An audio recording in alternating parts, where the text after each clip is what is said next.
Magandang araw mga idol at sa mga giliw kong tagapakinig. Nagkita-kita po tayo muli. Ako po ang inyong Tito Blair. Sa araw po na ito, pakinggan po natin ang kwento ni Exuperio, isang antingerong uklat na walang ginawa kundi isipin ang kaligtasan ng kanyang kapwa. Ngunit sa kabilang banda, may isang grupo ng mga babaylan na pilit magbibigay ng kilabot sa kanyang nasasakupan. Ano ang gagawin ni Exuperio para ipaglaban ang kabutihan, kung pati ang grupo niya ng mga antingero na siyang dapat na magiging kasangga niya ay magiging kaalyado ng mga babaylan na naging aswang? Sama-sama po nating tunghayan ang pakikipagsapalaran ni Exuperio na susubok sa kanyang prinsipyo at pananampalataya. Ngunit bago po ang lahat mga idol, huwag po nating kalimutan mag-subscribe at i-hit ang notification bell sa aking YouTube channel na The Voice Addict para sa mas marami pang makapigil hiningang kwentong aswang at katatakutan mula sa mundo ng kababalaghan. Umpisahan na po natin ang kwento. Nagkita kami ng babaylan na taga-kabilang bundok. Ninais niya makipagkasundo sa ating grupo para mas mapatibay natin ang ating depensa laban sa mga tulisan na nagpapahirap sa ating mga kababayan. Ngunit bakit nila naisipan ng ganyan? Simulat sa pulpa, hindi na tayo nagkakaintindihan, hindi ba? Iba ang aral na ating sinusundan at iba rin sa kanila. Kung tutusin, mas malakas pa nga sila kaysa sa atin dahil sila ang nagiging medium sa kalikasan at maging sa mga Diyos. Huwag kang magsasalita ng ganyan, Exuperio.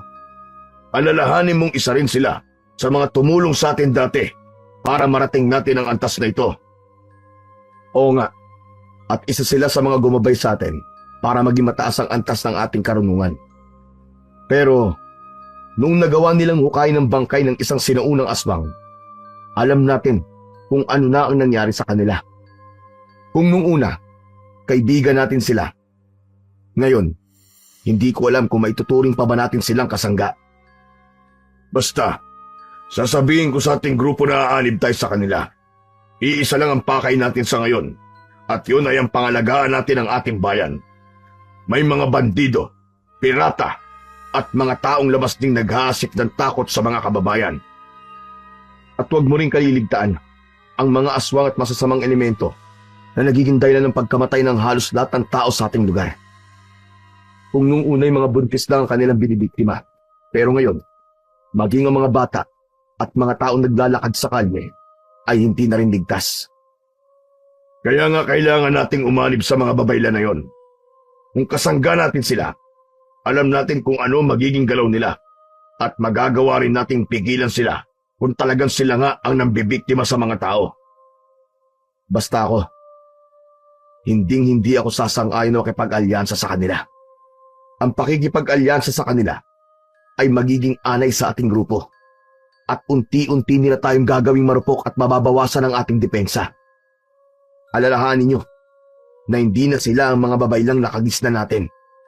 Sila'y sumusunod sa yapak ng isang ruha, sinaunang babaylan na naging aswang. Huwag ka na makipagtalo sa akin, Exuperio.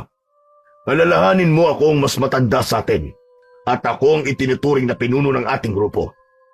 Kung ayaw mo sumama at makipag-alyansa sa mga babaylan, tumiwalag ka sa amin at huwag ka na rin magpapakita sa akin. Ngayon, mamili ka. Titiwalag ka sa grupo o makikipag-alyansa ka sa mga babaylan? Natahimik si Exuperio sa naging tanong ng kanyang kasama. Napaisip siya, may kung ano sa loob niyang nagsasabi na nais niyang makipag-alyansa para malaman ang kalakaran ng mga babaylang yon. At may dumidikta rin sa kanyang tumiwalag sa grupo nila. Sige, pumapayag na ako na makipag-alyansa sa kanila. Pero kapag nakakita tayo ng mali sa kanilang ginagawa at nakasalalay rito ang buhay ng mga inosenteng tao, titiwalag tayo at ituturing natin silang mga kalaban. Kung yan ang kagustuhan mo, yan ang masusunod. Pero huwag kang gagawa ng bagay na ikagagalit ko at ng mga babaylan.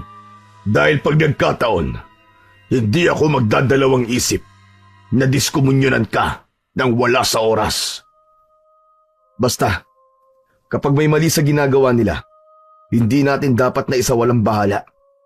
Hindi ko ipagpapalit ang aking dignidad at kalinisan ng budi para lang sa kung anumang kapangyarihan at karunungan.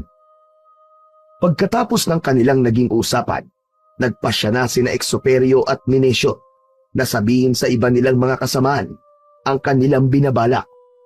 Tuwang-tuwa naman ang mga yon dahil makakaalis na sila sa kanilang kuta. Alam din nilang mas madadagdagan pa ang kanilang kaalaman kung aanib sila sa mga babaylan. Huwag muna kayo magsaya mga kasama. Aanib tayo sa kanila. Pero sa oras na hindi tama ang kanilang patakaran at kung gumagamit sila ng mga kaliwang aral, kailangan natin silang ituring na kalaban. Hindi dapat natin payagan na lamunin tayo ng kadiliman. Dahil pagdating sa langit, magiging walang silbi ang mga tangan nating anting-anting at putya. Basta mga kasama, gagawin natin ang mga bagay na alam natin magpapayabong pa sa ating karunungan. Pero wag din natin kalimutan kung sino tayo.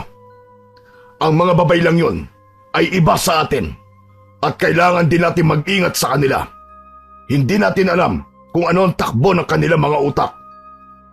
Sumang-ayon ang lahat ng mga kasama ni na Exuperio. Nang gabi rin yun, inihanda nila ang kanilang mga sarili para sa isang paglalakbay. Kinakailangan nilang makarating sa bundok kung saan kumukuta ang mga babaylan. Inihanda na rin ni Exuperio ang mga agimat at anting-anting niya. Sinigurado niyang kumpleto ito at walang naiwan. Noong tuluyan na nilang naihanda ang kanilang mga sarili, nagsimula silang maglakbay. Nang mga sandaling yon, nakahilera silang mga antingero na nasa 13 ang bilang. Habang naglalakad sila paalis sa kanilang kuta, kung ano-ano na ang kanilang napagkikwentuhan, ang iilan sa mga kasamahan ni Exuperio ay malakas ang paniniwalang hindi mga aswang ang mga babaylan. Samantalang may iilan din na sang-ayon sa naging ideya ni Exuperio, nagkasundo silang lahat na kailangan nilang mag-ingat sa mga babaylan at hindi dapat nila pagkatiwalaan ito ng lubos. Nasa kalagitnaan sila ng kanilang paglalakad nang makaramdam sila ng kakaibang enerhiya sa paligid. Tumigil muna tayo at na makapagpahinga. Mukhang may hindi magandang enerhiya sa paligid. Kailangan masiguro natin ang ating kaligtasan. Kapag nakapagpahinga na kayo, halugugin niyo ang paligid. Exuperio, mauna ka at alamin mo kung may panganib na nakaambas sa atin. Sige, Minesio. Titignan ko ang ating dadaanan para makasigurado. Mas maigi nang malaman natin kung may bantabang naroroon sa paligid. Mahirap na. Baka kung ano pa ang mangyari sa atin. Pagkatapos niyang magwika, inihanda niya ang kanyang itak.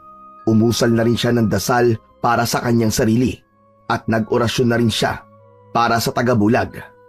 Alam ni Exuperio na kailangan niyang maghanda dahil gabi noon at maraming mga elemento ang posibleng susugod sa kanya. Nagpasya na siyang umalis. Naging mabilis ang kanyang paglalakad habang pinakikiramdaman niya ang buong paligid. Noong nakalalayo na siya sa kanyang mga kasama, wala na siyang naramdamang kakaiba. Akmang babalik na sana siya nang sa hindi niya inaasahan, may narinig siyang igik ng baboy. Minabuti niyang itaas ang hawak niyang sulo para mas malawak ang maabot ng liwanag nito. Walang ano-ano, may nakita siyang isang kulay itim na baboy ramo na may nagbabagang mga mata. Bunsod nito, sinadya niyang magpakita sa nilalang na yon para alamin kung isa itong banta para sa kanila. Sige, kung talagang matibay ang loob mo, sumugod ka sa kinatatayuan ko at magpambuno tayong dalawa. Hindi ko aatrasan ang mga kagaya mo. Titiyakin kong mamamatay ka ngayon din dito. Matapos magwika ni Exuperio, mabilis na tumakbo ang baboy ramo na may nagbabagang mga mata para sugurin siya. Mas pinili niyang wag hugutin ang kanyang itak, nang sa gayoy malabanan niya ng mano-mano ang naturang aswang. Habang nasa ganong sitwasyon siya, nag-init ang pakiramdam ni Exuperio, tanda na may panganib na nakaamba sa kanya. Pagkalapit ng aswang, nagpambuno silang dalawa. Hindi ininda ni Exuperio ang dulas ng katawan nito. sapagkat nagagawa pa rin niyang mahawakan ang nilalang. Walang silbi ang dulas ng katawan mo. Ngayon, aalamin natin kung hanggang saan ang iyong kakayahan. Marahil mas madulas at mabilis ka dahil isa kang aswang. Pero, kaya kitang hulihin kung gugustuhin ko. Igik at angil ang nagawa ng baboy ramo habang sinusubukan niyang ibuwal sa lupa si Exoperio at itarak sa tiyan o tadyang nito ang kanyang mga pangil. Humugot naman ng kanyang lakas ang antingero. Umusal siya ng isang lihim na kataga, sabay padyak ng 3 beses sa lupa. Pagkatapos niyang gawin ito, tinapik niya ang aswang at walang kahirap-hirap na binuhat. Nang mapansin niyang nagpupumiglas ang aswang, walang pagdadalawang isip niya itong ibinalibag. Ito ang dapat sa'yo! Kung ako sana sa'yo, hindi na ako humarang sa daraanan namin. Ano bang binabalak mo, ha? Tatambangan mo kami? Diablong buang ka? Napaungol ng malakas ang baboy ramo nang bumagsak siya sa lupa. Kitang-kita ni Exoperio kung paano ito nagpalit ng kanyang anyo. Mula sa isang baboy ramo, naging isa itong mabalahibong tao na may nagbabagang mga mata at mahahabang mga braso at binti. Napaangil ito at napangisi kay Exoperio. Sa isang pagkisap ng mga mata ng antingero, mabilis na tumakbo ang aswang para atakihin siya. Hindi naman nag-alangan si Exoperio at sinalubong niya ito ng kanyang kamao. Dahil may orasyon sa suntok na ginagamit ang antingero, tumilapon ang aswang at napasubsob sa lupa. Sige! Bumangon ka! Bakit umaaligid ka sa amin, ha? Sino nag-utos sa'yo? Muling bumangon ang aswang. Napatitig siya ng mabalasik kay Exoperio habang nakangisi. Nagsimula na rin siyang maglaway na parabang sabik na sabik kay Exoperio. Patigas ka, ha? Kung hindi ka magsasalita at kung hindi mo sasabihin sa akin kung sino nag-utos sa'yo, wala na ako magagawa kundi ang patawan ka ng parusang kamatayan. Isang katagalang, titiyakin kong sasabog ka sa pwesto mo. Nanginig ang aswang sa naging banta ni Exoperio. Sinubukan niyang tumakas, ngunit napausal na ng dasal si Exoperio upang ipako ang aswang. Nang hindi na nito maigalaw ang kanyang mga paa, nataranta siya at naging panay ang paglinga sa paligid. Muling binalaan ni Exoperio ang aswang at sa pagkakataong yun, nagsimulang magwika ang aswang sa garalgal na tinig. May nag-utos man sa akin. Wala ka na ron. Nandito ako para patayin kayo. Maswerte ka lang at naunahan mo ko. Kung hindi, baka nilalantakan ko na ang mga laman loob mo. Pakawalan mo ko kung talagang matapang ka. Hayaan mo akong makagalaw. Napangisi si Exoperio. Kinalas niya ang orasyong ibinato niya sa aswang. Napaangin naman ang nilalang at bago pa man makapagsalita si Exoperio, naging mabilis ang paggalaw nun. Nilundagan niya ang antingero pero hindi naman nagpatinag si Exoperio. Bago pa man makalapag sa kanyang kinaroroonan ng aswang, hinugot na niya ang kanyang itak. Saktong pagkabagsak ng aswang sa kanya, buong lakas niyang tilaga ito. Tinamaan ang nilalang sa liig at dulot ng lakas ni Exoperio at talim ng kanyang itak. Nagawa niyang maputulan ng ulo ang aswang. Mayabang ka, ha? Yan ang nararapat sa mga katulad mo. Kaya maging ang mga babay lang yan. Kapag nalaman kung may masama silang binabalak at kung mga aswang nga silang nambibiktima ng mga inosenteng tao, hindi ako magdadalawang isip na pugutan din sila. Exoperio, ano ba nangyari dito? Bakit may naririnig kaming mga pag-aangil kanina? Hinahanap ka namin, pero hindi ka namin nakita. Sinugod ka ba ng mga masasamang elemento? Napailing si Exoperio. Napatitig siya kay Menesio at sa kanilang mga kasamahan. Hindi elemento, kundi isang aswang. Isang aswang na naging utusan para paslangin ako. Ang tanong, sino naman kaya ang may lakas ng loob at halangang bituka na mag-uutos sa aswang na yun? Teka, ako ba ang pinararatangan mo? Huwag kang magsasalita ng ganyan. Alam mong simulat sa pool, wala akong sinasabing ikaw. Bakit parang labis naman yata ang pagdepensa mo sa sarili mo? Hindi kaya may kahulugan talaga ang sinabi ng aswang na ito? Oh, ito ang kanyang ulo. Saluin mo. Dinampot ni Exuperio ang ulo ng aswang na kanyang napugutan. Walang pagdadalawang isip nitong itinapon yun kay Minesio na noon ay nasisindak. Napangisi na lamang ang lalaking antingero sa naging reaksyon ng kanyang kasama na halos namulagat ng gusto ang mga mata. Kapag nalaman ko kung sino man ang nag-utos sa aswang na ito at kapag may isa sa inyo magtatraidor sa akin, titiyakin ko magiging kapalaran niyo ang sinapit ng aswang na ito. Tama na. Magdaan-daan ka sa pananalita mo, Exuperio. Isang grupo tayo at walang traidor dito. Sige na mga kasama, magpatuloy na tayo sa ating paglalakad para makarating na tayo sa kabilang bundok. Alam niyong buong buhay ko ay inalay ko sa grupong ito at lahat kayo ay tinuring kong kapatid. Ayokong darating ang panahon na tayo-tayo lang din na magpapatayan dahil sa ating mga prinsipyo. Basta, ang masasabi ko lang, kapag may hindi tama sa kalakaran ng mga babay lang yon, titiwalag na ako sa grupo at ipinapangako ko, lilipunin ko sila. At maging kayo, kapag nalaman kong patuloy kayo nakikisimpatya sa kanila, sa kabila ng ginagawa nila sa mga inosenteng tao, hinding-hindi ko kayo hahayaang mabuhay. Ilagay mo sa tama ang tapang mo, Exuperio. Alalahanin mong hindi ikaw may mas karunungan dito. Ako pa rin ang pinuno, ang masusunod, ang magdidesisyon.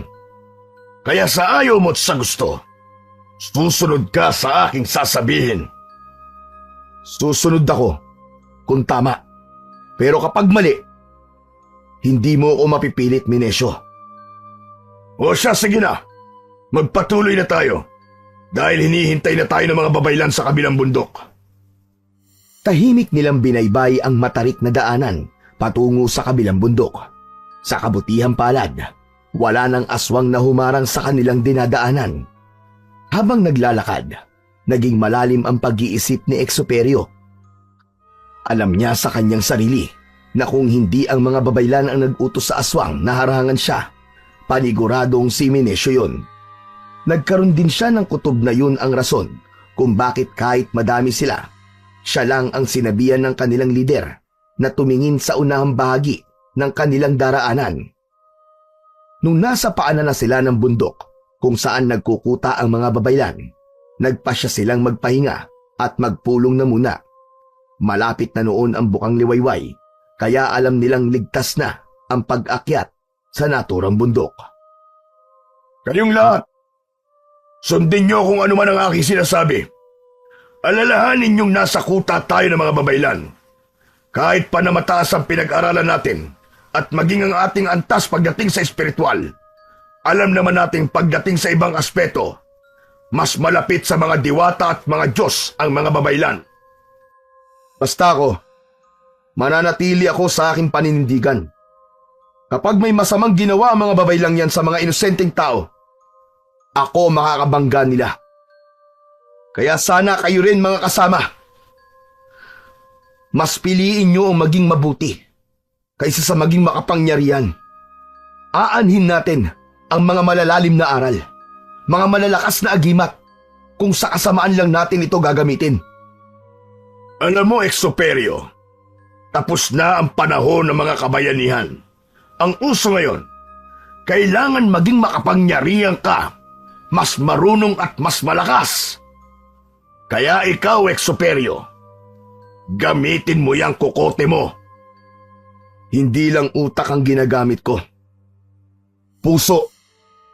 Puso, Minesio. Alam kong hindi mo maiintindihan dahil wala kang ibang iniisip kundi ang sarili mo at ang kapangyarihang maaari mo makuha sa kalikasan. Walang silbi sa samahan natin ang sinasabi mo, puso. Mahihina lang ang gumagamit ng puso sa anuman laban. Kailanman ay hindi ka maililigtas ng puso mo at paninindigan. Kung gayon, kayo na malakas. Ako na ang mahina. Basta ako, pipiliin ko pa rin na maging isang mabuting tao kaysa sa magpaalipin sa kapangyarihan. Dahil muli na namang nagkaroon ng tensyon sa dalawa, nagpasya ang iba nilang mga kasama na awatin na silang dalawa.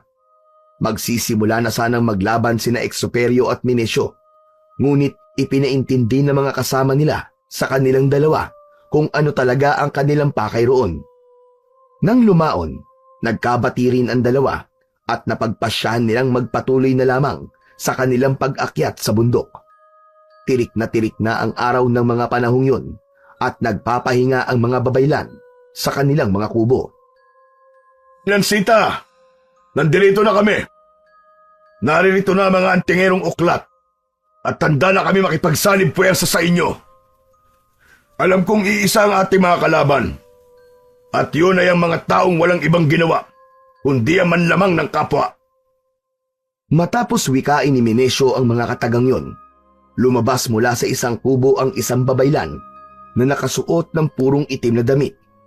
May hawak itong tungkod na ang dulo ay may ulo ng ahas na may nakasubong buntot. Napailing si Exuperio, gawa ng alam niyang isang mabagsik na gamit pangkalahatan ang hawak ng nasabing babaylan. Ang napaaga yata ang dating nyo, Minesio. Ito na ba ang lahat ng mga kasamahan mo? Hindi ko akalaing mas marami pa pala kami sa inyo. Hali kayo at pumunta tayo sa kubong yon. Doon namin tinatanggap ang aming mga bisita. Kaya nga naisip namin na makipagsalib puwersa sa inyo. Alam kong kapag naging iisang grupo tayo, tiyak na mas lalakas ang ating kapangyarihan. Isang magandang ideya ang naisip mong yan.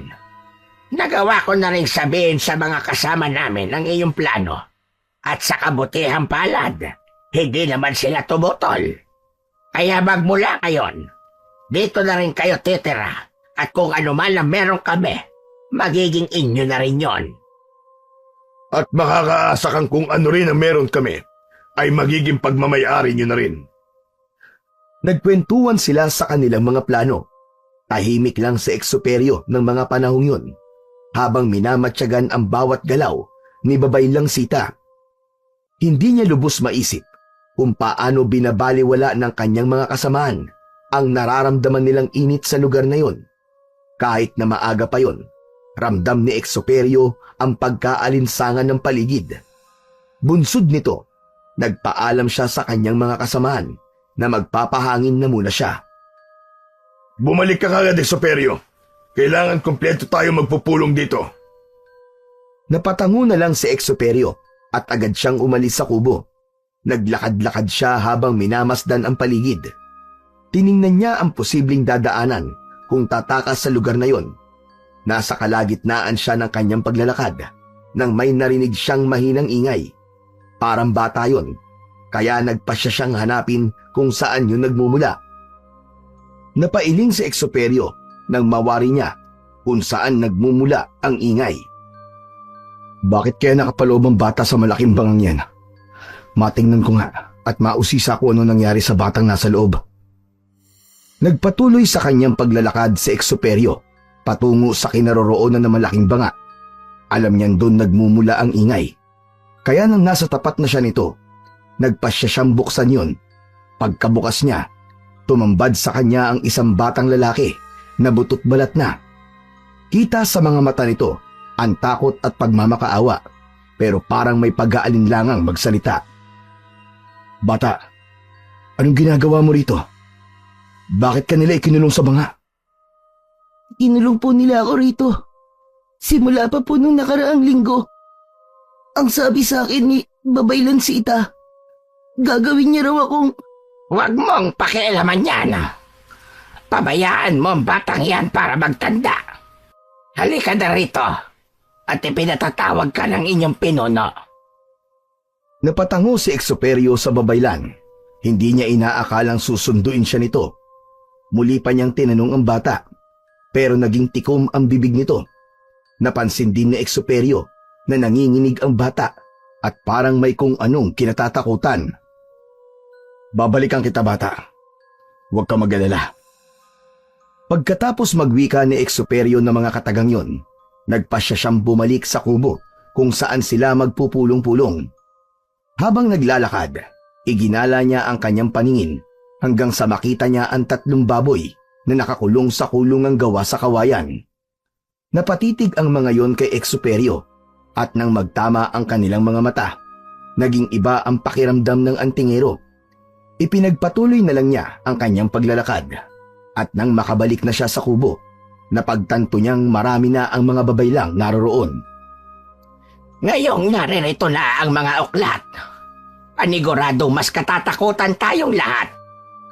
Magagawa nating kontrolin ang mga tao sa kabayanan at makapagbibigay sila ng mas maraming produkto sa atin. Ano ba ang ibig mo sabihin? Gagamitin mo kami para sa pansarili mong interes? Ganun ba? Hindi ba sinabi sa iyo ng inyong pinuno? Naririto kayo para tulungan kaming makontrol ang mga taga-nayon. Kung kami lang, hindi sila susunod sa aming kagustuhan. Dahil alam nila kung ano kami. Huwag ka nang makialam pa sa napag-usapan namin ni Babaylansita Exuperio. Alalahanin mong nasa ilalim ng kita at kailanman hindi mo maaabot ang antas ko. Hindi ko hinahangad ang antas mo, Minencio. Sapat na sa akin ang ganito. Basta't nasa panig ako ng kabutihan. At alam kong darating ang araw at ang langit na mismo ang huhusga sa inyo. Ano ang iniisip mo? Nasa panig kami ng kasamaan? Sino ka para sabihin sabi diyan? Ngayon din, Minencio. Gusto kong ilayo mo yan dito at ayaw kong makikita ang pagmumukha ng lalaking yan. Baka dito ko pa yan pugutan ng ulo. Kung ganyan rin lang, na hindi ka sumasailalim sa amin, magkanya-kanya na tayo. Umalis ka na sa grupong to, Exuperio. Hindi namin kailangan ng mga kagaya mo. Umalis ka na! Di mo kailangan ipagtabo yan. Oo, aalis ako. Pero isasama ko ang batang ikinulong ng mga babaylang to sa banga. Alam kong may masama kayong binabalak sa kanya. At ayaw kong mangyari yon. Mamamatay ka muna bago mo makuha ang batang yon. Hindi mo alam kung anong ginawa niya. Kaya pinaparusahan namin. Ngayon, mamili ka. Aalis ka rito nang hindi kasama ang batang yon o isasama ko kayong dalawa sa iisang banga. Pagkatapos magwika ni Minencio, naghanda ang mga antingerong uklat at maging ang babaylan. Lahat sila'y nakahawak sa kanilang mga sandata at nakatuon ang kanilang pansin kay Exuperio.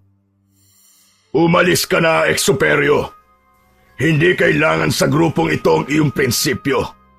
Hindi mo makakain yan. At mas lalong hindi makapagbibigay ng kapangyarihan sa'yo. Sige, aalis ako. Pero sa oras na may mabalitaan ako may inargabyado kayong mga inosenteng tao, babalik ako dito at sisiguraduhin kong lilipulin ko kayong lahat. Pagkatapos magwika, nagpasyang umalis si Exuperio. Subalit nang medyo nakalalayo na siya sa kuta ng mga babaylan, agad niyang naisip ang batang ikinulong sa malaking banga. Bunsod nito, naisipan niyang balikan yun upang iligtas. Nasa kalagitnaan siya ng kanyang paglalakad nang makaramdam siya ng kakaibang init sa kanyang katawan. Baka kung ano nang ginagawa ng mga babaylan sa batang yun Kailangan bilisan ko ng aking pagtungo ron.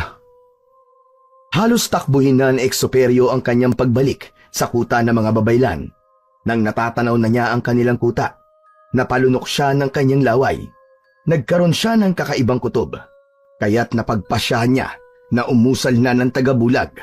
Ang orasyon na kanyang ginamit ay hindi alam ng mga kasamahan niya, kaya kampante siyang hindi siya makikita ng mga ito. Dumiretso si Exuperio sa kuta ng mga babaylan. Noong naroon na siya, pinuntahan niya ang kinaroroonan ng banga, subalit nagimbal siya nang malaman niyang wala na roon ng bata. Ang tanging naiwan doon ay ang bakas ng dugo. Mga hayop sila! Pagbabayaran niyo ang ginawa niyo sa bata. Sisiguraduhin kong magbabayad kayo, mga demonyo kayo! Dahil alam niyang mahihirapan siyang kalabanin ang mga babaylan at mga dating kasamahan niya, minabuti niyang lisanin ang naturang lugar. Bunsod nang hindi niya alam kung saan siya pupunta, nagpasya siyang bumalik sa kanyang kinalakhang lugar. Mas maigi siguro kung igugugol ko na lang ang aking panahon sa pagiging isang simpleng taga-nayon. May kapiraso pa kaming lupa ron. At yun na lang ang aking pagtatayuan ng kubo. Magtatanim na lang ako ng mga kamoting kahoy. Paniguradong wala pa akong magiging kalaban. Bumalik si Exoperio sa kanilang nayon at kagaya ng kanyang plano, gumawa siya ng kubo roon. Nagtanim ng mga gulay at kamoting kahoy. Sinubukan niyang mamuhay ng tahimik at mapayapa at kinalimutan niya ang dati niyang buhay kung saan naging isa siyang antingerong uklat. Ngunit sa kabila nito, hindi niya isinantabi ang kanyang mga kagamitan at mga libreta. Batid niyang darating ang araw at magagamit niya ang mga lihim niyang karunungan. Isang umaga. Magding, kayo pala. Ano ho bang sadya nyo? Superyo, nais ko sanang manghingi ng tulong sa iyo eh. Alam kong ikaw lang ang makakatulong sa akin. Kaya nang mabalitaan ko nagbalik ka na rito sa ating nayon, agad akong pumunta rito. Bakit ho ba na Magding? Ano po bang problema? Ang mga alagang kambing ko kasi, isa-isang nawawala. May nakapagsabi sa akin na may mga gumagalang grupo ng mga kababaihan sa kabilang baryo at nawala rin ang halos lahat ng kanilang mga hayop. Natatakot ako na baka pati rito sa atin nakarating na sila. Paniguradong kawawa kami mga walang laban sa kanila. Ganun ho ba? Sige ho, Nana Magding. Huwag ho kayo mag-alala. Mamayang gabi ho, pupunta po ako sa inyo at magmamatsyag. Ano raw ba ang mga itsura ng mga kababaihang gumagala? Hindi ko rin alam, Exoperio. Pero may nakapagsabi na para silang mga babaylan. Sige ho, Nana Magding. Mukhang kilala ko na kung sino-sino ang mga yon. Umuwi na lang ho kayo muna at siguraduhin niyong hindi mawawala ang iba mong mga alaga. Pupunta po ako mamayang gabi sa inyo at magmamatsyag. Kailangan mahuli natin sa akto mga yan. Nagpasalamat naman ang matanda kay Exoperio at nagpasya ng umuwi. Nang wala na ang matanda, napakuyom ng kanyang palad si Exoperio at napatiim ang kanyang bagang. Alam niyang hindi siya nagkakamali na ang mga babaylan ang gumagala tuwing gabi at marahil kinukuha nila ang mga hayop at dinadala sa gubat para roon lantakan. Mga demonyo talaga kayo. Humanda kayo sa akin. Sisiguraduhin kong ititigil niyo ang inyong ginagawa. Hindi ko mapapayagan ng kawalangyaan niyo. Ako ang tatapos sa inyong kahayupan. Dahil kung hindi matutuldukan ang ginagawa niyo, paniguradong sa susunod, mga tao na ang bibiktimahin niyo. Tinapos ni Exoperio ang kanyang mga gawain sa buong maghapon. Bago pa magtakip silim, nagpasya na siyang magpahinga. Minabuti na rin niyang ilabas ang kanyang mga gamit, kasama na ang mga libreta niya. Noon din, umusal siya ng mataas na uri ng puder upang hindi siya madaling magapi ng mga kalaban niya. Naganda na rin siya ng telang itatakip niya sa kanyang muka para hindi siya madaling makilala. Humanda kayo. Huwag lamang kayo magpapahuli sa akto. Paniguradong hindi nyo malalaman kung sino ang kalaban nyo dahil tanging mga mata ko lang ang inyong makikita. Pagkalampas ng 6:00, binalot ni Exoperio ng tela ang kanyang muka. Isinukbit niya sa kanyang tagiliran ang kanyang itak at isinuot niya ang isa sa mga agimat niyang maituturing na pinakamalakas sa lahat ng kanyang tangan. Nang matapos niyang gawin yon, nagpasya na siyang umalis para tumungo sa bahay ng matandang si Nana Magding. Kinakailangan niyang maunahan ang mga kababaihang nagnanakaw at nambibiktima ng mga hayop, nang sa gayon, maaktuhan niya ang mga ito sa kanilang ginagawa. Pagkarating niya roon, minabuti niyang wag nang ipaalam sa ibang tao ang kanyang presensya. Maging kay Nana Magding, hindi rin alam kung saan siya naroroon. Sa pwestong ito, tiyak na hindi ako makikita ng mga babay lang yun. Kung sila nga ang gumagawa ng kawalangyaan dito sa nayon.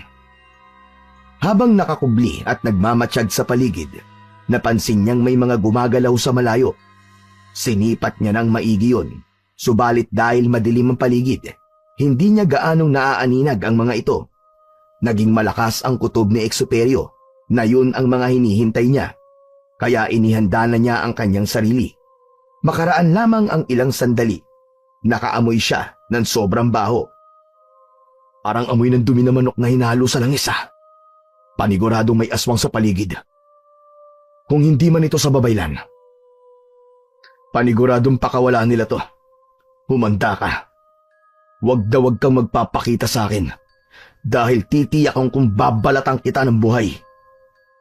Iginala ni Exuperio ang kanyang paningin sa paligid hanggang sa may naaninag siyang isang nilalang na gumagalaw sa hindi kalayuan. Patungi ito sa kinaroroonan ng koral ng mga kambing ni Nana Magding. Nagkaroon ng hindi magandang kutob si Exuperio, kaya marahan din siyang naglakad patungo roon. Alam niya sa kanyang sarili na hindi siya makikita ng naturang aswang hanggat hindi niya sinasadyang magpakita rito. Dahil sa tinataglay niyang tagabulag.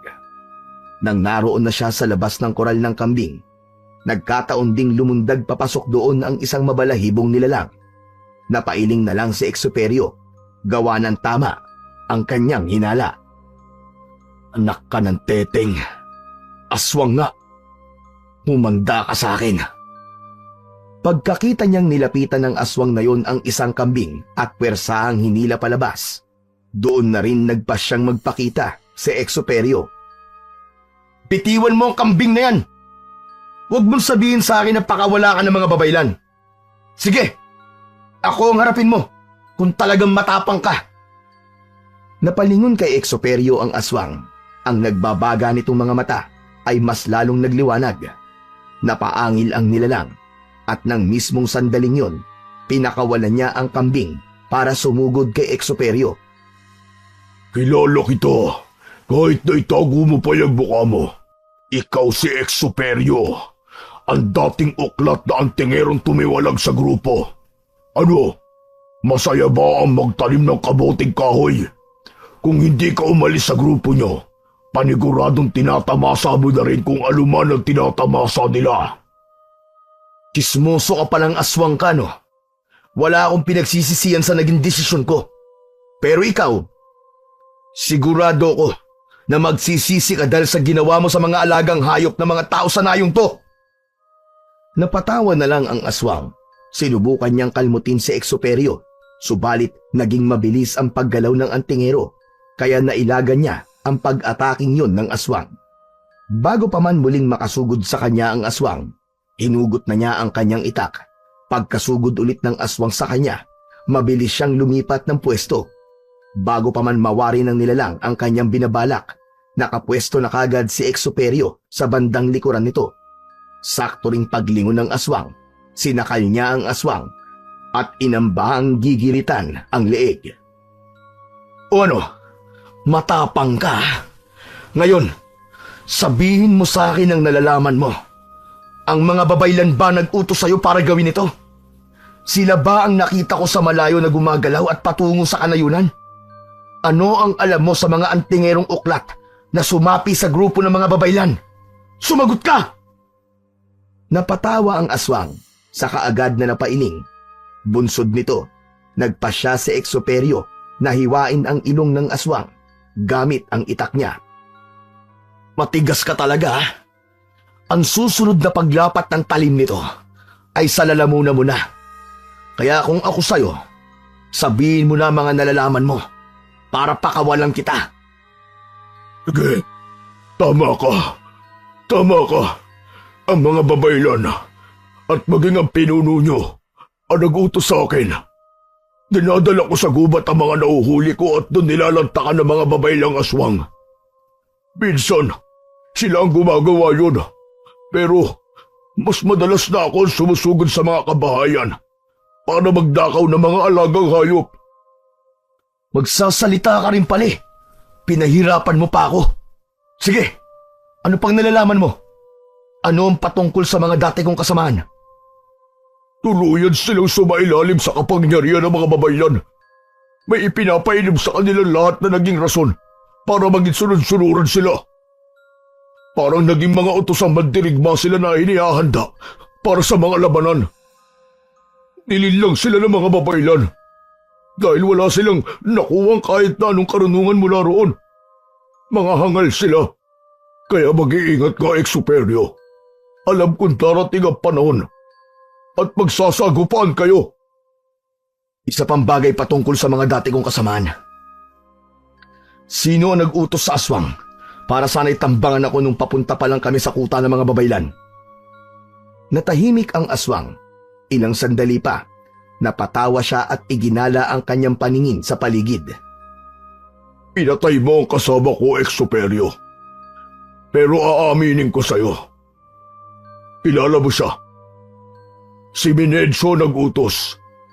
Dahil alam niya magiging hadlang ka sa mga plano nila ng mga babaylan. Ayos. Magaling ka naman palang kumante. Kung gayon, ito na ang gantimpala mo. Mamamatay ka na!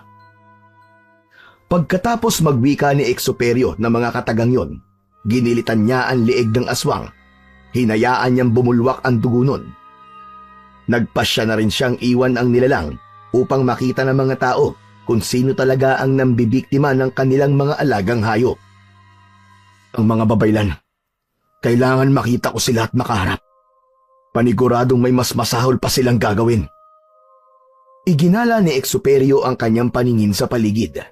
Nakiramdam siya sa buong nayon hanggang sa may narinig siyang mga ingay sa hindi kalayuan. Hindi nga lang niya matukoy kung sa nayon nila yon o sa kabilang baryo. At itiyak ko, sila yon. Humanda kayo ngayon sa akin. Patakbong pumunta sa Exuperio sa bahagi kung saan nagmumula ang ingay. Wala siyang naging pakialam kung matisod man siya o madapa. Hindi rin kasi gaanong maliwanag ang buwan kaya naging limitado ang kanyang nakikita. Makalipas lamang ang halos 15 minutong paghanap, natagpuan niya kung nasaan nagmumula ang ingay. Sa halip na magpakita kagad, mas pinili ni Exuperio ang magmatsyag muna. Habang nasa ganoong sitwasyon siya, nakita niyang hinihila ng isang babae ang babaeng buntis. Habang hinahawakan naman at pinipigilan ng 4 pa, ang lalaking marahil ay asawa ng buntis. Sinipat ng maigi ni Exuperio ang mga babae at meron siyang napagtanto. Walang ya. Si Babaylan Sita at mga kasama niya. Bakit kaya 4 lang ang isinama niya? Ano kaya ang gagawin nila sa buntis na yun? Pilit na nanlalaban ang lalaki para makuha ang kanyang asawa. Subalit nang malapit na sana siyang makapiglas mula sa pagkakahawak ng mga babaylan, hinugot ng isa sa mga yon ang kanyang punyal at walang pagdadalawang isip na ginilitan ang leeg ng lalaki. Isang palahaw na iyak ang kumawala sa bibig ng babae at nanlumo ito nang makitang sumisirit sa leeg ng kanyang asawa ang dugo. Nagpumilit din ang buntis na lapitan ang kanyang asawa, ngunit pinagtulungan siyang hilahin ng mga babaylan. Napailing si Exuperio dahil sa nakakakilabot na mga sandaling yon. Bunsod nito, minabuti niyang lumabas para hindi na matuloy ang masamang binabalak ng mga babaylan. Hoy! Mga ungas! Pabayaan niyo ang babaeng yan! Anong binabalak niyo sa kanya, ha? Kakainin ng sanggol na nasa sinapupunan niya? At sino ka para pigilan kami? Na hindi mo nga magawang ipakita sa amin ang itsura mo. Kung ayaw mo masaktan at matulad sa lalaking yon, pabayaan mo kami. Hindi na tama ang ginagawa niyo. Hindi na kayo naawa sa babaeng yan. Sa asawa niya. Sa sanggol na nasa sinapupunan niya. Lubayan niyo ang babae. Pabayaan niyo siya. Dahil kung hindi, sisiguraduhin kong dadanak ang dugo niyo dito. Isa kang hangal para sabihin yan. Wala kang karapatang utusan ako. Gusto mong dumanak ang dugo? Sige, pero dugo mo ang dadanak ngayong gabi. Pagkatapos magwika ng babaylan, mabilis siyang lumusob kay Exuperio. Napagtanto naman agad ng lalaking antingero ang binabalak ni Babaylan Sita. Kaya hinanda niya ang kanyang itak. Noong ilang hakbang na lang ang layo ng babaylan kay Exuperio, biglaan itong naging isang mabalahibong tao. Naging buhagag din ang kanyang buhok, saka nagbaga ang kanyang mga mata. Hindi nga ako nagkamali sa aking hinala. Malamang, kinatay niyo ang batang ikinulong niyo sa banga. Sinasabi ko na nga ba, hindi mo na kailangan pang sumuot ng maskara o takpan ang iyong muka. Kilala na kita, Exuperio. Mabilis na iniwasan ni Exuperio ang mga pag-atake ng aswang na babaylan.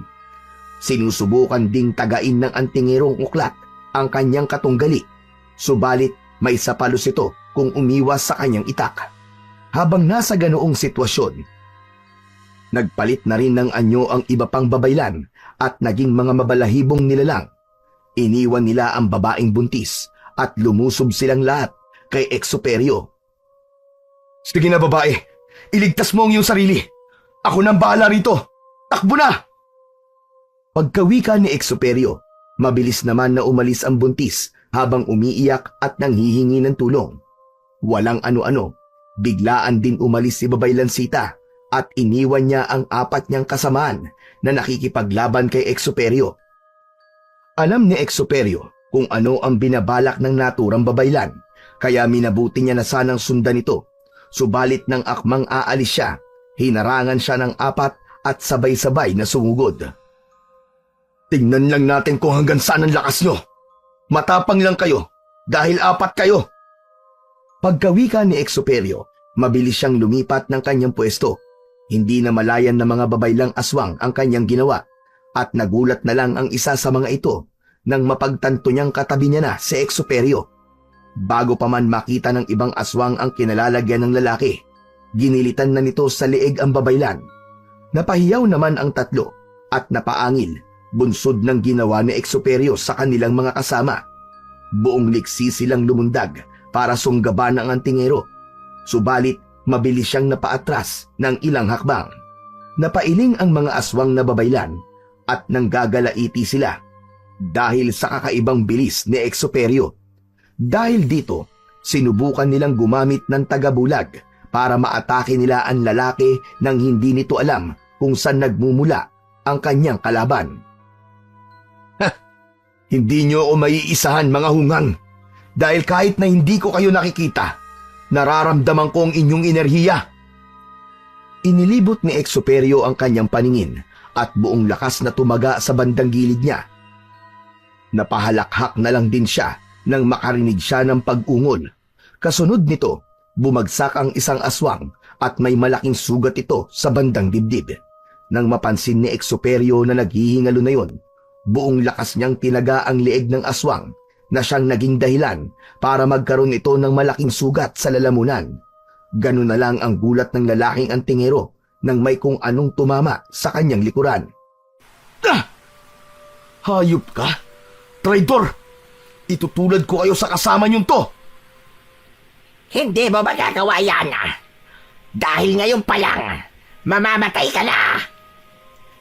Yan ang akala mo, tanga. Marahil ay kilala mo kung sino ako, pero hindi mo pa alam kung hanggang saan ang kaya kong gawin. Nalaman ni Exuperio na sinubukan siyang atakihin ng mga aswang mula sa kanyang likuran. Mga duwag kayo! Nararapat lang kayong mamatay! Nang muling sumugod sa kanya ang 2 aswang, nagpasya siyang umusal ng dasal para mawala sa kanilang wisyo ang mga ito. Nang makita niyang panandaliang nawala sa sarili ang mga babaylang aswang, hindi na siya nag-aksaya ng kanyang oras at ginilitan niya ang mga ito sa leeg. Uy! Mga maihinang nilalang! Inaksaya niyo lang ang oras ko! Tumakbo siya ng mabilis para habulin si Babaylansita. Naging malakas ang kutob niyang baka bibiktimahin ng babaylang aswang ang buntis, kaya pinakiramdaman niya muna ang paligid. Nang lumaon, naaninag niya ang isang babae na lakad-takbo ang ginagawa. Nakita niya ring may humahabol dito, kaya alam niyang yun ang kanyang hinahanap. Mas lalo pa niyang binilisan ang pagtakbo niya hanggang sa ilang metro na lang ang layo niya sa babaylang aswang. Lubayan mo ang buntis na yan, Babaylansita! Ako ang harapin mo! Huwag kang makialam dito, Exuperio, kung ayaw mong ikaw ang mapagbuntunan ko ng gutom. Sige, kalabanin mo ko. At kapag matalo mo ko, malaya kang gawin sa akin kung ano man ang naisin mo. Tumigil ang babaylang aswang. Pagkasabi nun ni Exuperio, mas lalong nagbaga ang kanyang mga mata at mas naging buhagag din ang kanyang buhok. Alam ni Exuperio na mas nag-ibayo ang lakas ng naturang aswang, kaya umusal na rin siya ng mas mataas na puder. Hindi pa man siya tapos sa pagpupuder, Sinugod na siya ng babaylang aswang. Ito ang dapat sa'yo! Ang bagal mo, babaylan. Subukan mo mas bilisan pa. Siguraduhin mo rin masusugatan mo ko ng iyong mga kuko. Huwag kang pakampante. Hindi ko pa ipinapamalas ang buong lakas ko. Kung gayon, ano pang hinihintay mo? Gamitin mo na ang buong lakas mo para mapatay mo na ako. Napatawa ang babaylang aswang. Noon din, nagbago siya ng kanyang anyo. Mula sa isang mabalahibong babaylan na may buwaghag na buhok, naging isa itong malaking aso na halos hanggang dibdib ni Exoperio ang taas. Sa lahat ng hayop na napili mo, yan pa? Sige, sumugod ka ulit at sisiguraduhin kong magiging pataba ka sa lupa. Umangil ang babaylang aswang na nasa anyong aso at mabilis na sumugod kay Exoperio. Agad namang pumwesto si Exoperio at nang ilang dipa na lang ang layo ng aswang sa kanya, lumundag ito patungo sa kanyang direksyon. Noon din, napausal ng dasal ang antingero at sinalubong ng pataga ang dambuhalang aso. Dahil sa kakaibang lakas niya, nadulot ng kanyang tangan, tumilapon ang dambuhalang aso. Pagkalapat ng katawan nun sa lupa, muli itong nagpalit ng anyo sa pagiging isang babaeng may mabalahibong katawan at buwaghag na mga buhok. Isa ka talagang hangal, Exoperio. Kung iniisip mong lalabanan kita para lang makuha ko ang iyong atay at puso, nagkakamali ka. Isa ka palang duwag, babaylan sita. Huwag mong sabihin na nagtatago ka lamang sa anino ng aking mga dating kasamahan. Huwag mong bangkitin sa akin yan. Dating kasamahan na ngayon naging alipin ko na lang. Lahat kayo ay pare-pareho. Binitiwan nila ang kanilang kaalaman dahil lang sa pangako ko sa kanila na dadalhin ko sila sa mas mataas na antas ng karunungan. Kung gayon, tama ang naging desisyon kong tumiwalag sa aming grupo. Simulat sa pulpa lang, alam kong may binabalak kang hindi maganda. Maganda man o hindi, ang mahalaga sa akin ay ang kapangyarihan. Nagkakamali ka. Dahil darating ang araw, Diyos na mismo ang babawi ng mga kapangyarihang sinasabi mo. At ako ang magiging instrumento ng Diyos para matupad yun. Napatakbo si Exoperio ng mabilis para sugurin ang babaylang aswang. Nakita naman ni Babaylan Sita ang pagsugod sa kanya ng antingero. Kaya bago pa man makalapit ng gusto sa Exoperio, lumundag siya at pagkaangat niya sa lupa, biglaan siyang nagpalit ng anyo sa isang malaking ibon. Napasulyap na lang yun sa lalaking antingero sa kalumipad na palayo. Bumalik ka rito! Duwag!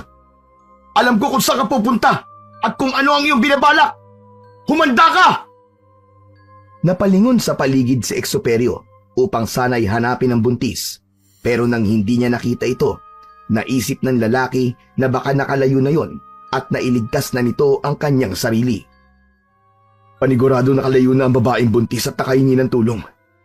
Babalik na lang ako sa aking bahay at magsasanay para naman manumbalik ang lakas at liksi ko. Umalik si Exoperio sa kanyang bahay at minabuting magpahinga na muna. Ngunit kahit na anong gawin niya, hindi siya makatulog. Sa tuwing ipipikit niya ang kanyang mga mata, nakikita niya ang mukha ng mga babaylan na nakangisi at animoy nanunuya. Bunsod nito, sa halip na matulog, mas pinili niyang magbasa na lang ng kanyang mga libreta. Kinaumagahan, sinimulan niya ang muling pagsasanay para mas palakasin ang kanyang kakayahang espiritual at pisikal. Pinili na rin niyang wag munang makipag-ugnayan sa mga tao. Makalipas ang 3 buwan. Exoperio, tulungan mo ko. Dinukot ng mga aswang ang aking apo. Marami na rin silang pinaslang na mga tao. Kailangan na matigil ang gawain nila to. Sige yun, Nana Magding. Aalamin ko kung sino gumawa nito. Malakas po ang kutob ko na ang mga babaylan at mga dati kong kasamahan ang naghahasik ng takot dito sa atin. Salamat kung ganon, Exoperio. Alam kong ikaw lang ang makakatulong sa aming lahat. Pagkaalis ng matanda, inihanda kagad ni Exoperio ang kanyang mga gamit. Hinasa niya ang kanyang itak. Nagpoder siya at tinawag ang lahat ng mga espiritu at anghel na pwedeng makatulong sa kanya. Nasa ganoong kalagayan siya nang mapatitig siya sa kalendaryo. Pilugan pala ng buwan. Pero hindi. Hindi ko pa pwedeng palampasin ang ginawa ng mga aswang na yon. Maging ang aking mga dating kasama. Kailangan mapaslang ko silang lahat upang wala na magasik ng takot dito sa kanayunan. Noong batid niyang handa na siya sa susuunging laban, nagpa siya sa eksposeryo na lisanin ang kanyang bahay. Naglakbay siya patungo sa bundok kung saan nagkukuta ang mga babaylang aswang at maging ang mga dating kasamahan niyang mga antingerong uklat. Sakto namang takip silim na nang makarating siya sa paanan ng bundok. Hindi maganda ang kutob ko rito. May mga nag-aabang sa akin at anumang oras aatake sila. Pero hindi ako dapat matinag. Mga hayop kayo. Uubusin ko kayong lahat. Nang maramdaman ni Exoperio na humina na ang enerhiyang nararamdaman niya, nagpasya siyang magpatuloy sa kanyang pag-akyat sa bundok. Alam niyang matarik ang kanyang daraanan, kaya kinakailangan na rin niyang mag-ingat. Nasa kalagitnaan na siya ng paglalakad, nang biglang, Aba! At bumalik pa talaga rito ang traidor sa grupo. Oo, nagbalik ako, Minencio, para patayin kayong lahat. Sagad na sa buto ang kalapastangan ng ginagawa niyo sa mga tao. Hindi na maatim ng konsensya ko ang pabayaan sila at hayaan kayong mamiktima. Habang pinagmamasdan ni Exoperio ang dati niyang kasamahan, napansin niyang may kakaiba rito. Tama nga pala ang balitang nakarating sa akin. Naging aswang na kayo, Minencio. Oh, tama ka, Exoperio. Para madali kitang mapapatay. Matapos magwika, sumugod kay Exoperio si Minencio. May hawak itong sibat at habang tumatakbo, sinubukan niyang sibatin ang dating kasama. Sa kabutihang palad, nagawang makaiwas ni Exoperio. Mabilis na sinunggaban ng aswang si Exoperio at nagpambuno silang dalawa. Naging mas maliksi si Minencio, subalit hindi rito nagpasupil si Exoperio. Kung nakinig lang sana kayo sa akin, hindi kayo magiging ganyan. Nilinlang lang kayo ng mga babay lang yun. Wala akong pinagsisisihan sa aking ginawa. Kung naging aswang man kami, paraan yun para mas lalo pang lumawak ang aming kapangyarihan. Ano ka mo? Lumawak? Kinuha ng babay lang yun ang inyong pinag-aralan. Kinuha ang gamit nyo at inalipin kayo. Paano mo nasasabing lumawak ang kapangyarihan nyo?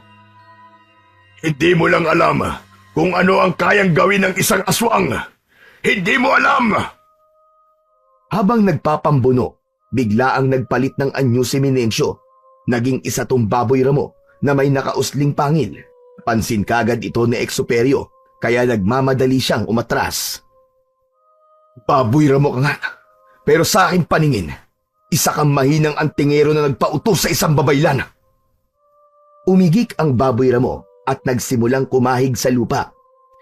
Dahil dito, hinugot na ni Exoperio ang kanyang itak saka inihanda para sa kung anumang gagawin ng dati niyang kasamahan. Walang ano-ano, mabilis na tumakbo ang baboy ramo at umaktong susuwagin niya si Exoperio gamit ang kanyang pangil. Ngunit nang tuluyang makalapit ang aswang, mabilis na lumipat ng pwesto ang lalaking antingero at walang pag-aalinlangan tinaga ito sa katawan. Yan ang dapat sa'yo, pero kulang pa yan. Gigilitan kita sa leeg, hayop ka. Hindi ako papayag na magtagumpay kayo. Muli pa sana niyang tatagain si Minencio, ngunit natigilan siya nang makarinig siya ng mga kaluskos. Iginala ni Exoperio ang kanyang paningin sa paligid at napalunok na lang siya ng kanyang laway nang maaninag niyang may mga nakatayo sa paligid nila. Ngayon pa lang, alam kong iniisip mong mali ang desisyon mong puntahan ako rito. Ito na ang huling gabi mo, Exoperio. Dahil titiyakin kong lalangawin ka na bukas. Yan ang inaakala mo, babaylang aswang. Dahil mangyayari lamang yan sa panaginip mo.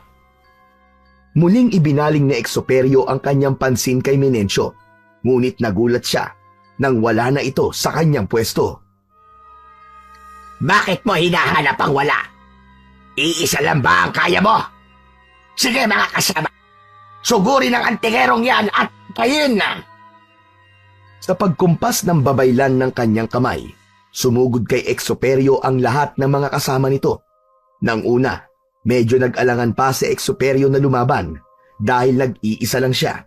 Ngunit nang uminit ang kanyang katawan, gawa ng kanyang mga tangang agimat at anting-anting, nagkaroon siya ng kakaibang lakas ng loob. Sige Exoperio, labanan mo mga dati mong kasamahan. Hindi ako natatakot sa inyo. Kaya ko kayong ubusin. Habang patuloy niyang nilalabanan ang mga dati niyang kasamaan at mga babaylang aswang, umusal siya ng dasal para matigal po ang lahat ng nasa paligid niya. Matapos niyang umusal, nagkagulo ang mga kalaban niya at animoy nawala sila sa kanilang sarili. Nagkakamali ka ng pinili mong panigalpo. Magagawa pa rin nilang kumawala riyan. Sige mga kasama, magpalit kayo ng anyo at gutay-gutay nyo ang katawan na mapangas na yan. Madaldal kang aswang ka. Hintay mo matapos kong patayin ang lahat ng ito. Ikaw naman ang susunod ko. Yan ay kung makakaligtas ka sa kanila, Exoperio. Makakaligtas ako dito dahil nasa panig ako ng kabutihan. Tingnan natin kung magkakatotoo at sinasabi mo. Patuloy na nilabanan ni Exoperio ang mga dating kasama niya at ang mga babaylang nasa ilalim ng kapangyarihan ni Babaylan Sita. Kahit na halos lahat sa kanila ay naging anyong aso na, hindi pa rin ito naging rason para panghinaan ng loob si Exoperio. Ginamit niya ang lahat ng kanyang nalalaman sa pakikipaglaban, mapa-espiritual man o pisikal, hanggang sa unti-unti niya nang napapabagsak ang halos lahat ng mga aswang. Magsasalita pa sana ang lalaking antingero at nang mapalingon ito kay Babaylan Sita, wala na ito sa kinaroroonan niya. Duwag talaga ang hayop. Hoy! Kayong lahat! Ang mga katulad nyo ay walang karapatang mabuhay sa mundong to. Ang mundo ay para sa mga nilalang na may mga mabubuting hangarin sa kapwa at hindi sa mga kagaya nyong ginagamit ang antas ng karunungan para manlamang at pumatay ng kapwa. Ang bawat aswang na lumalapit kay Exoperio ay sinisigurado niyang kanyang napapatay. Makaraan pa ang halos 30 minuto, lahat ng mga kalaban niya ay nabuwal sa lupa at wala ng mga buhay. Dumanak ang kanilang dugo at ang iilan sa kanila ay nagkalat sa lupa, ang mga utak at lamang loob. Tatapusin ko ngayong gabi ang inyong paghahasik ng lagim. Alam kong babalik kayo sa inyong kuta para kunin ang iilang mga mahahalagang bagay at tatakas kayo. Pero hindi ko papayagang mangyari yon. Mga demonyo kayo! Tumakbo siya ng mabilis hanggang sa makarating siya sa kuta ng mga babaylan. Iginala niya ang kanyang paningin sa paligid. Ngunit wala siyang nakitang kahit na isang aswang sa lugar na yon. Alam kong naririto kayo! Huwag kayong magtago at harapin niyo ako! Ganun lang kadaling ubusin ang mga kasamahan niyo at ngayon, kayo naman ang aking tatapusin! Yan ang pagkakamali mo, Exoperio. Ang lahat ng mga nakalaban mo ay mga simpleng aswang labang. Hindi mo napatay ang mga dati mong kasamahan at maging ang mga kasama kong babaylan. Sa katunayan yan, nandirito silang lahat. Tusukan talaga. Hayop ka, Babaylang Sita. Sa wakas, pumasok ka rin sa patibong ko, Exoperio. Kapag namatay ka, ibibitin kong pinagpira-pirasong bahagi ng katawan mo sa mga puno at gagawin kong kwintas ang bungo mo. Sige mga kasama, paligiran nyo ang antingerong yan. Naging mabilis naman ang paglapit ng mga dating kasama ni Exoperio sa kanya. Maging ang mga babaylan ay naroroon din at may mga hawak silang mga itak at sakasibat. Lumapit doon si Minencio. Naisip mo bang hindi ako ang kalaban mo? Ang sumugod sa'yo ay isang aswang na inutusan lamang namin. Ang dami niyong satsat. Tapusin na natin to! Si Exoperio na mismo ang nagsimula ng kanilang laban. Ang mga kasama niyang may mga hawak na itak ay minabuti niyang disarmahan muna. Alam niyang mas epektibo ang sibat sa malayuan, kaya nanatili siyang malapit sa mga kalaban niya. Habang nasa ganong sitwasyon, umusal si Exuperio ng kanyang dasal, ngunit natigilan siya nang biglaan siyang nilundagan ng isang aswang. Hindi niya inaasahan yon. At naging rason ito para mabuwal siya sa lupa. Nabitiwan din niya ang kanyang itak. Kinuyog siya ng mga aswang at wala siyang nagawa kundi ang magpumiglas. Matatapang lang kayo dahil marami kayo! Ang sabihin mo, Exuperio, napakahina mo. Hindi sapat ang taglay mong karunungan para gapiin kami. Uklat ka nga, pero mahina ka. Diyan ka nagkakamali, Hungang. Tingnan natin kung ano magagawa nyo. Umusal si Exuperio ng orasyon upang matulig ang mga aswang na kumukuyog sa kanya. Matapos niyang magdasal, ang bawat aswang na sumusubok na tarakan siya ng sibat at kalmutin siya ay napaatras lahat. Napahawak sila sa kanilang mga tenga at animoy may kung anong naririnig na nakakarindi. Ang ilan pa sa kanila nabuwal na sa lupa at patuloy pa rin sa pagtakip ng kanilang mga tenga at ang iba'y sumasabunot na sa kanilang mga buhok. Tignan natin kung sino ang mahina. Lahat ng mga aswang na yan, kapag tatamaan ng liwanag na nagmumula sa buwan, paniguradong masusunog at sasabog ang kanilang katawan. Napatingala sa buwan si Exuperio. Nakita niyang unti-unti na itong lumilitaw sa kalangitan. At natatamaan na ng liwanag nun ang mga aswang na hanggang sa mga oras na yon ay wala sa kanilang sarili. Sa pagtaas ni Exuperio ng kanyang kamay, napaungol ang mga aswang na naroroon. Ilang sandali pa, isa-isang sumabog ang katawan ng mga dating kasamaan ni Exuperio at maging ang mga babaylan. Yan ang nararapat sa inyo. O ano? Kayo na, Minencio. Babaylan Sita. Kayo na ang aking isusunod. Hindi ka magtatagumpay, Exuperio. Ngayon pa lang, puputulin ko na ang sungay mo. Mabilis na sumugod si Minencio kay Exuperio. Nakita naman kagad ni Exuperio yon at nagawa niya ang makapaghanda. Kayo ang puputulan ko ng sungay dahil mga demonyo kayo! Matapang kan talaga. Kaya ito ang nararapat sa'yo. Tingnan natin kung may epekto ang kabalat-kunat mo sa katawan kung ang itak na ito ang hihiwas sa balat mo. Sige, subukan mo. Tingnan natin. Umilag si Exuperio sa pag-ataking yun ng kanyang dating kasama. Gumulong siya para lapitan ang kanyang itak. Nang madampot niya ito, tumayo siya at mabilis na umatake kay Minencio. Naglaban silang dalawa ng itak sa itak. Marahil simpleng itak lang ito, pero sinisiguro ko sa'yo na mas matalim pa ito kaysa sa hawak mo. Kapag napatay na kita, Minencio, isusunod ko yung babaylang aswang na dinidiyos mo. Huwag kang magsalita ng tapos. Marami ka pang libretang babasahin bago mo kami tuluyang magapi. Diyan na muna kayo! Tingnan natin. Dahil na ituon ni Exuperio ang kanyang pansin sa babaylan, hindi niya na malayang lumapit na sa kanya si Minencio. Ito dapat sa'yo! Traidor ka! Kita mo na? Kahit na tinaga mo ako sa liig, walang naging silbi ang itak mo. Ngayon, ako naman ang susugod at tignan natin kung ano magagawa mo.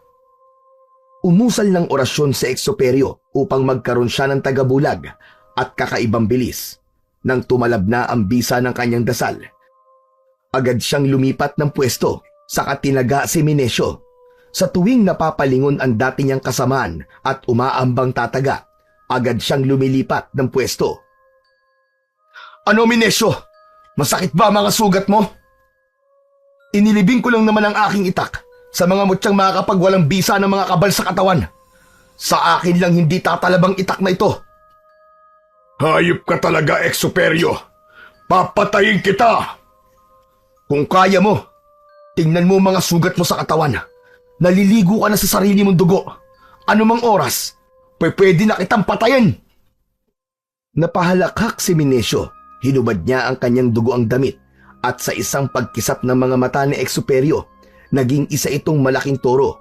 Nagbabaga ang kanyang mga mata at naglalaway habang nakabasid sa antingero. Inihanda ni Exoperio ang kanyang sarili at sakto ring umusad palapit sa kanya ang toro, saka yumuko ito ng bahagya para manuwag. Kahit sa anong hayop ka pa magpalit ng anyo, hindi ako matatakot sa'yo! Sumugod ang torong aswang kay Exoperio at wala siyang nagawa kundi ang ilagan na muna ito. Dahil sa kakaibang bilis niya at tagabulag, mas lalong nahirapan ang toro na magtagumpay sa pag-atake. Nang magkaroon ng pagkakataon sa Exoperio, lumundag siya ng mataas at sumampa sa likuran ng naturang toro. Nagwala naman si Minesio dahil doon, pero wala itong naging silbi kay Exoperio. Ang bobo mo talaga, Minesio! Dahil nag-anyong toro ka! Bakit? Inakala mo ba magagapi mo ako? Tingnan natin! Mabilis na lumapit si Exoperio sa bandang leeg ng aswang. Umapit siya ng mahigpit dito gamit ang isang kamay. Samantala, ang isa naman niyang kamay ay may hawak na itak. Pilit na nagwala ang toro, subalit nagbigay lang yun kay Exoperio ng pagkakataon para magilitan ang kanyang leeg. Malalim ang naging sugat ng aswang, kaya mas nagwala ito. Noon din, umalis na si Exoperio sa likuran ng toro. Yan ang nararapat sa'yo, hayop ka! Mamamatay ka dahil sa iyong kahangalan! Patuloy na nagwala ang toro, kaya umusal na ng pantigal po si Exoperio. Dahil dito, mas nagwala pa si Minesio hanggang sa magkamali siya ng hinakbangan. Natisod siya at nabuwal, saka gumulong patungong ibaba ng bundok. Yan ang nararapat sa'yo, hayop ka! Iisa na lang ang problema ko.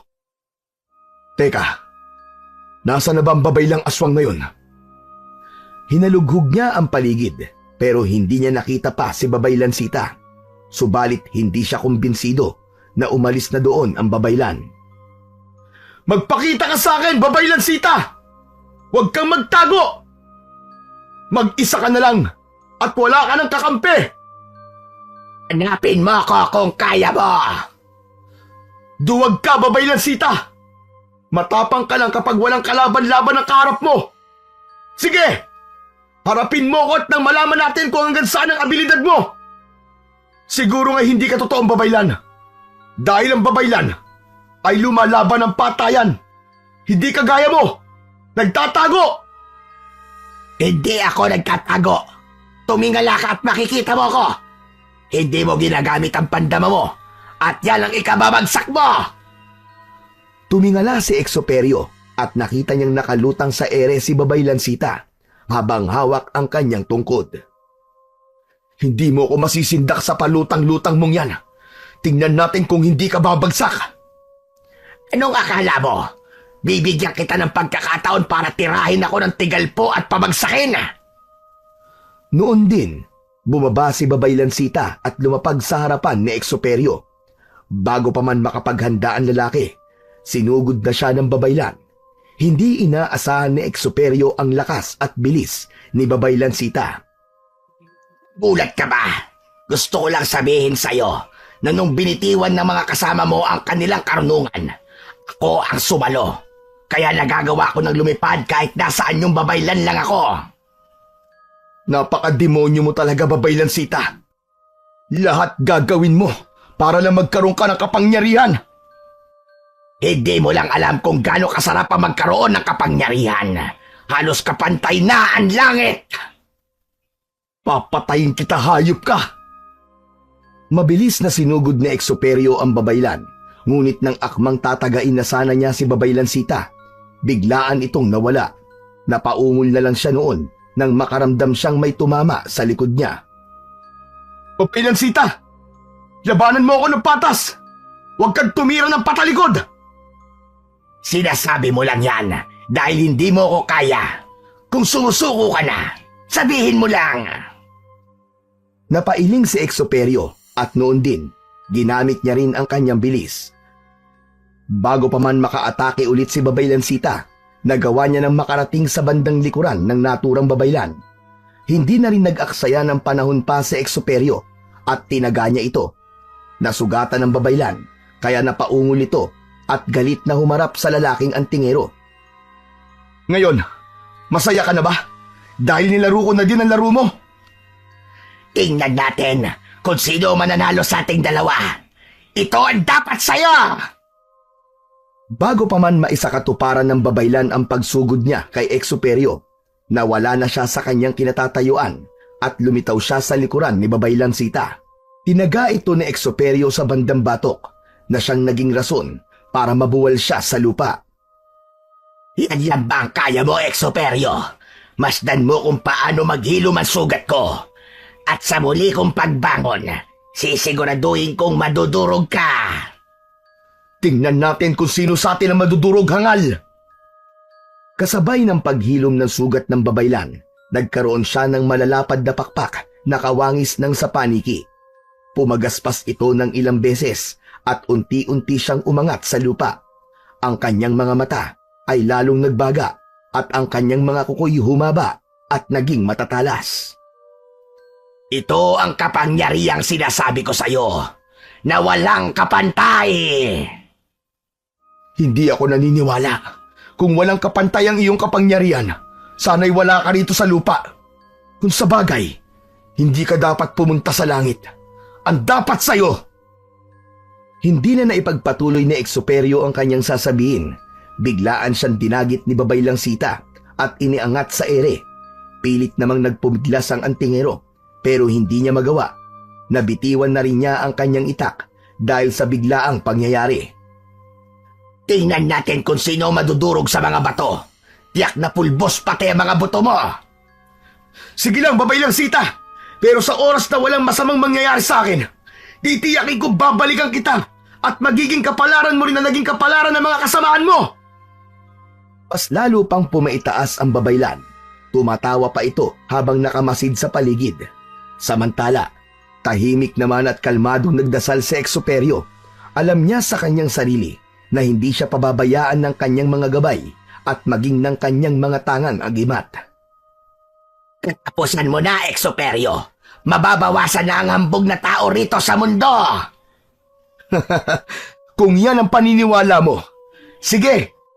Noon din, binitiwan ng babaylan si Exuperio at pinagmasdan ito habang nahuhulog sa bundok. Subalit sa kung anumang rason, tila nagmistula siyang bulak na marahang bumababa sa lupa. Habang nasa ganoong sitwasyon, nakamasid ang lalaking antingero sa babaylan na nakalutang pa rin sa ere. Nagkakamali ka sa naging desisyon mo. Ikaw ang bubulusok sa ating dalawa dahil matagal ko nang naibaon sa katawan ko ang mutya ng bulak. Pagkakita ng lalaking antingero ng matayog na kawayan, naisipan niyang doon siya lalapag. Ipinihit niya ang kanyang katawan patungo roon at napangisi siya nang matagumpay niyang nagawa ang kanyang binabalak. Nakita yun ng babaylang aswang kaya lumipad dito papalapit kay Exuperio. Mautak ka, Exuperio, pero hindi mo magagawang takasan ng kamatayan. Ngunit mas mauuna ka sa akin! Ito ang nararapat sa'yo! Mabilis na umatake kay Exuperio si Babaylang Sita, ngunit naging maliksi rin siya at nagawa niyang lumipat sa kabilang dulo ng kawayan. Ang bagal mo kapag nasa ere! Bilisan mo na magkaroon ka ng pagkakataon para mapatay ako! Akala ko ba'y makapangyarihan kang uri ng babaylan, ha? Ni wala nga naging silbi ang pagiging aswang mo. Sa ating dalawa, ikaw ang walang silbi. Ang dapat sa'yo, mamatay! Huling umatake ang aswang kay Exuperio, pero sa pagkakataong yun, nilabanan siya ng mano-mano ng antingero. Naglaban silang dalawa habang nakatayo sa pinakadulong bahagi ng kawayan. Pasalamat ka at may mutya ka ng bulak. Kung hindi, kanina ka pa nahulog. Ikaw ang magpasalamat dahil may pakpak ka. Kung wala yan, isa ka lamang babaylang walang alam gawin, kundi ang manakot sa mga walang kalaban-laban. Nang mga panahong yun, umusal ng orasyon ang lalaking antingero para magawa niyang tawagin ang makapangyarihang kidlat ng anghel na si Metatron. Pagkatapos niyang umusal, nakaramdam ng kakaibang init sa kanyang katawan ang lalaking antingero at noon din mismo, mabilis siyang lumipat sa sanga. Umalik ka rito, duwag! Hintayin mo ko riyan at nang malaman mo ang kalalagyan mo! Susundan sana ni Babay Lansita si Exuperio, ngunit natigilan siya nang nagkaroon ng labis na nakakasilaw na liwanag sa kalangitan. Ayup ka! Katapusan mo na ngayon, Babay Lansita! Tingnan natin kung hanggang sa naabot ang kapangyarihan mo kapag kidlat na ni Metatron ang iyong mga kasagupa! Hindi! Hindi ito maaari! Idadamay kita, Exuperio! Mamamatay ka rin! Tinamaan ng isang malakas na kidlat si Babay Lansita. Napahiyaw na lang ito at hindi niya na nagawa pang balansehin sa ere ang kanyang katawan. Sinundan na lang siya ng tingin ni Exuperio hanggang sa ito'y nahulog na sa mga batuhan. Yan ang dapat sa mga kagaya mong demonyo. Magmula ngayon, magiging payapa na ang nayon at wala na rin banta sa mga tao. Kayo at ang mga kasamahan mo ay magsama-sama na sa impyerno kung saan kayo nararapat. Nagpasalamat si Exuperio sa Panginoon dahil pinakinggan nito ang pagsusumamo niya. Nagpasalamat din siya kay Anghel Metatron dahil sa malakas na kidlat.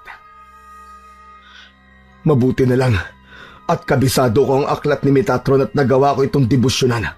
Malamang, baka ako pa ang nahulog kung nagkataon. Mabilis na bumaba sa kawayang yon si Exuperio. Hinanap niya ang kinabagsakan ng babaylang naging aswang. Subalit hindi niya na nakita ito. Ang tanging naroroon sa bahagi kung saan bumulusok si Babay Lansita ay ang tumpok ng abo na marahil abo niya.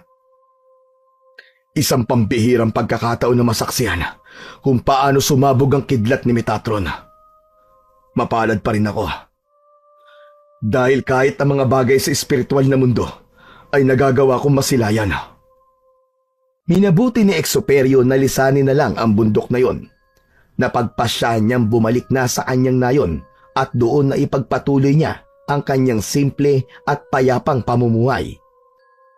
Magmula noon, hindi na rin nagkaroon ng mga kaguluhan na kinakasangkutan ng mga aswang. Alam niyang ang sariling kasakiman sa kapangyarihan ang naging sanhi ng katapusan ng mga dati niyang kasamaan at maging ng mga babaylan. Ang paghahangad ng labis na kapangyarihan na kapantay ang langit ang tumapos sa kanila. Isang umaga, may dayong bata ang napadpad sa baryo ni na Exuperio at nakarating ito sa tapat ng kanyang bakuran. Ikaw ba si Exuperio? Oh, bakit? Ano ba ang kailangan mo sa akin? Teka, mukhang natatandaan kita. Tama! Ikaw ang batang yon. Ikaw nga! Gusto ko po sanang matuto sa'yo. Gusto ko rin maging isang antingerong may mataas na aral. Tama po kayo. Ako po yun. Nagkaroon ako ng pagkakataong tumakas nang minsang umalis silang lahat para mambiktima.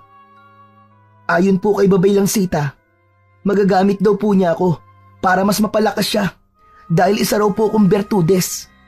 Mabuti na lang at nagawa kong makatakas. Demonyo talaga si Babay Lansita. Pati ang batang walang kalaban-laban, gagamitin niya para lang makamtan niya ang kagustuhan niya. Mabuti na lang, boy, at nagawa mo makawala.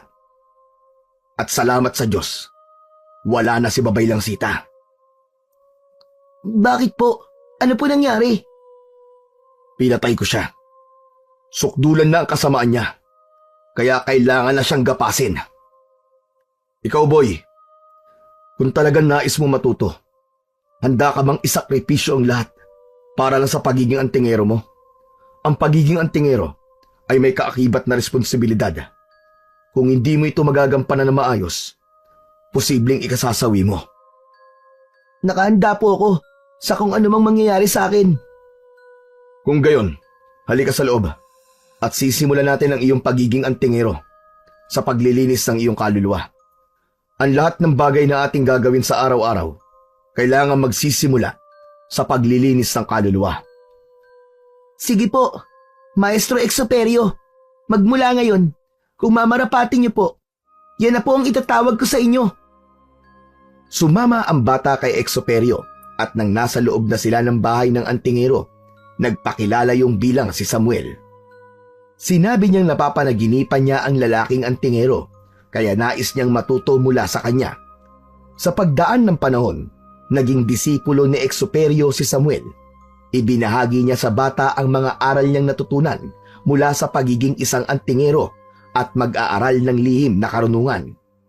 Sa kabutihang palad naman, wala ring naging hadlang ang pag-aaral ng bata, kaya mas lalo itong lumakas at biyasa sa larangan ng kumbate.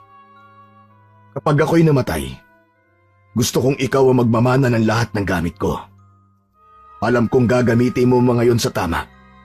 Dahil kagaya ko, mas inuuna mo ang kabutihan. Hindi pa po kayo mamamatay. Marami pa tayong pagdadaanan. Alam ko po na mas lalo ka pa pong lalakas sa bawat araw na dumadaan. Napangiti na lang si Exuperio at nagpasya na siyang magpahinga. Ang bata naman ay patuloy sa pagsusunog ng kanyang kilay para pag-aralan ang mga libreta. At dahil isa siyang bertudes, hindi naging mahirap para sa kanya ang mapagana at makabisa ang mga aral mula sa mga libreta ni Exuperio. Hanggang sa lumipas ang maraming taon, naging mahusay na antingero ang bata at handang ibuwis ang kanyang buhay para sa mga mamamayan laban sa mga nilalang ng dilim na pilit aagawin ang kapayapaan sa kanilang lugar.